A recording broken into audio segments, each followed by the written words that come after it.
Hello everyone, welcome to Himani eco mantra classes. आज मैं आपको स्कोप ऑफ इकोनॉमिक्स में सब्जेक्ट मैटर ऑफ इकोनॉमिक्स के बारे में बताऊंगी। ये बहुत ही इम्पॉर्टेंट टॉपिक है हमारे इकोनॉमिक्स स्टूडेंट के जो न्यू लर्नर्स हैं उन्हें इस बारे में पता होना चाहिए कि क्या सब्जेक्ट मैटर क्या होता है इकोनॉमिक्स का। According to the traditional approach, economics deal with the activities of a man. It deals with those activities of man through which he tries to satisfy his want. मैंने आपको पिछली video में बताया था कि जो ह्यूमन बीइंग होता है उसकी अनलिमिटेड वांट्स होती है, तो उसे फुलफ़िल करने के लिए हमें क्या चाहिए, उसके रिसोर्सेज चाहिए होते हैं। वो क्या होते हैं, लिमिटेड होते हैं। तो इसी चीज़ की डील करने को ही क्या बोलते हैं, सब्जेक्ट मैटर ऑफ इकोनॉमिक्स। जैसे there are 3 fundamental economic wants such as food, cloth, shelter. जैसे हम सभी को पता है कि जो हमारे बिल्कुल बेसिक 3 फंडामेंटल इकोनॉमिक वांट्स क्या है, कपड़ा, रोटी, मकान, जो हमें चाहिए ही चाहिए। बिना फूड के हम रह नहीं सकते। क्लोथ नहीं होंगे तो हमें सीज़न चेंज होने में दिक्कत होगी। शेल्टर नहीं होगा तो बहुत दिक्कत होगी। तो ये क्या है, ये भी तो वांट्स हैं, बहुत ही बेसिक वांट्स होती हैं जो हमें चाहिए ही चाहिए एक नॉर्मल ह्यूमन बीइंग को। ठीक है। As we know the human wants are unlimited but the needs to satisfy the are limited. ये आपको पता ही है कि जो ह्यूमन वांट्स होती है वो तो अनलिमिटेड होती हैं, पर जो उसे सेटिस्फाई करने वाले रिसोर्सेज होते हैं वो होते हैं limited. When the first want is satisfied second wants arise and so on. जैसे हम एक अपनी फर्स्ट वांट कंप्लीट कर देते हैं तो वो फिर सेकंड हो जाती है, फिर थर्ड हो जाती है, मतलब ये बढ़ती रहती है। अगर हम कहें कि बस कंप्लीट हो गया माई वांट्स, तो ऐसा कभी नहीं है। अगर हम कहें कि अभी मुझे आइसक्रीम खानी है तो मैं आइसक्रीम खा लूँगी, फिर मैं सोचूंगी 2 रोटी और खा लेती हूँ, फिर मैं सोचूंगी अरे कहीं चली जाती हूँ घूमने, फिर सोचूंगी कुछ मोबाइल में गेम खेल लेती हूँ। तो ये सब क्या है, ये हमारी सब क्या होती हैं, वांट्स होती हैं। ठीक है। According to the traditional approach, the continuous circle of unlimited wants, efforts and satisfaction are known as the subject matter of economics. Economics हमें यही बताता है कि जो हमारे कंटिन्यूस सर्कल चल रहा है ना अनलिमिटेड वांट्स का, और इसके एफर्ट्स होते हैं हमारे सेटिस्फेक्शन करने वाले जो लिमिटेड रिसोर्सेज होते हैं, इसी मैटर्स को पढ़ने को ही क्या बोलते हैं, इकोनॉमिक्स बोलते हैं। ठीक है। According to traditional approach, subject matter of economics include following things.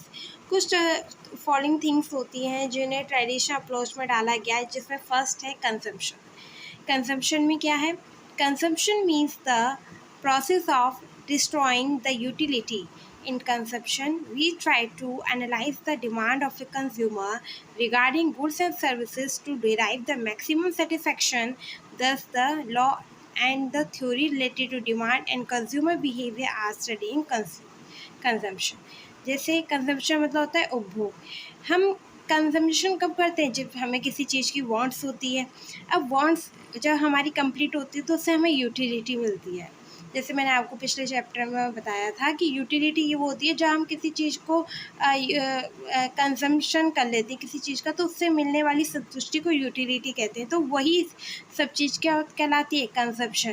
क्योंकि किसी चीज़ का कंजम्पशन तब होता है जब हम उसकी डिमांड करते हैं, क्योंकि जब हमारे अंदर उसे पाने की इच्छा आएगी तभी तो हम उसकी डिमांड करेंगे, और डिमांड करेंगे तब हम कंजम्पशन करेंगे। तो इन सब थ्योरी बिहेवियर, कंज्यूमर बिहेवियर को इसके अंदर लिया गया है, कंजम्पशन के अंदर। अब सेकेंड इज प्रोडक्शन। प्रोडक्शन क्या होता है, it is the creation of utility. The theory based on short run and long run production function as studies under it.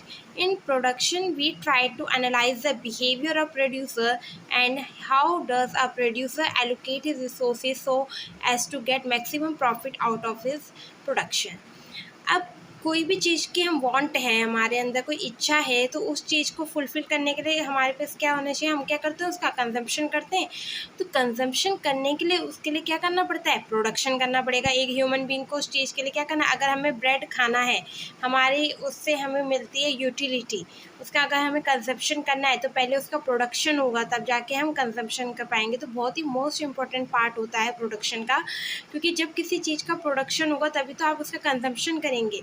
तो कभी भी क्या ये क्या it is a creation of utility, क्योंकि जो हमारी यूटिलिटी को फुलफ़िल करता है वो प्रोडक्शन ही करता है। तो इसके अंदर जो हमें मैक्सिमम प्रॉफिट होगा, इससे क्या होता है, जो प्रोड्यूसर होता है जो प्रोडक्शन करेगा तो उसे भी क्या होगा, प्रॉफिट होगा। तो इन सब के बारे में अगर हम आगे पढ़ेंगे, अपने चैप्टर्स हमारे आगे आगे हैं, प्रॉफिट से रिलेटेड है, प्रोडक्शन से रिलेटेड, उसमें पढ़ेंगे, ठीक है। Third one is exchange. Exchange क्या है? In exchange we study the buying and selling process of goods and how the price of goods and services are determined by various market like perfect competition, monopoly, monopolistic, oligopoly and duopoly। Exchange का मतलब क्या होता है? अब आपने कोई production किया, अब आपको उससे एक्सचेंज भी तो करना है, बांटोगे भी तो, अपने पास थोड़ा ना कोई प्रोडक्शन करके रखता है। अब उसे बांटने के लिए आपको क्या है, प्राइस डिटरमाइन करना पड़ेगा, क्योंकि हमें पता है कि किसी भी आइटम को अगर आप प्रोड्यूसर है उसे बेच रहे हैं तो आपको प्रॉफिट मैक्सिमाइजेशन भी करना होता है, ऐसे एक्सचेंज भी करना होता है। तो हर उसमें प्राइस को किस तरीके से गुड्स एंड सर्विसेज को डिटरमाइन करे डिफरेंट मार्केट में, उसे ही कहा जाता है एक्सचेंज। डिस्ट्रीब्यूशन। डिस्ट्रीब्यूशन क्या होता है? In distribution we study the distribution of national income among the factors of production like land, labour, capital, organisation. अगर जब हम प्रोडक्शन करते हैं तो प्रोडक्शन में बहुत सारे काम एक्टिविटीज़ होती हैं, उनमें लैंड भी लगता है, लेबर भी लगती है, सब ऑर्गेनाइजेशन इतना काम होता है।